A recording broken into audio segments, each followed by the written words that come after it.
Gosh, it was amazing. It was great. I'm so glad Charlotte reached out to the San Diego History Center, which is who reached out to me and, circled back and we found each other. Very proud of everything that happened. So excited to read the book. I mean, I received the book when I was 21 years old and never really read it cover to cover. Wow. Because your life is at different points and, history's one thing and you've got life right now going on. You're making history every day. So yeah, it's kind of nice to circle back and spend some time. Remind us, tell us the name of the book in case anyone wants to look for it. Memoirs of Ed Fletcher. And there's 3 copies in the library, in Central Library. UCSD has put it online. San Diego History Center has it. Solana Beach History Center and Del Mar, Solana Beach and San Diego History Center all have an online version. Oh, cool. So that's really exciting. They digitized it, it's online. Digitized, that's awesome. Yeah.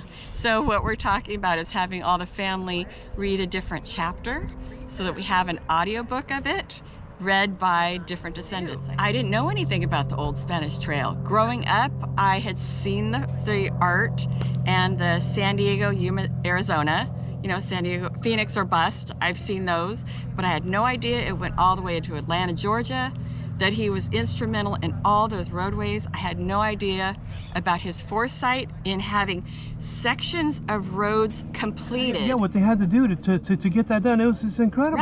Right. And these stories of him walking with engineers and developers and road builders up through the desert to actually walk and plot where the road is going to go, and have them deciding how much it's going to cost.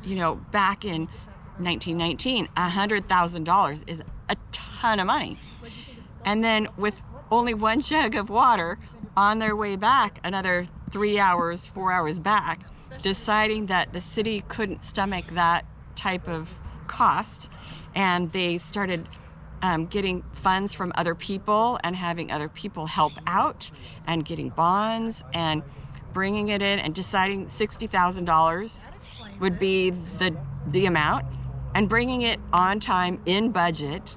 Of course, in those days, it was $1.25 per man hour per day, or per labor per day. So prices are a little different there than they are now. We've got to readjust for inflation. But relatively speaking, I mean. But relatively, think about that. Yeah, and planning that and organizing that. It's no easy task. No. And it wasn't just roads that he did.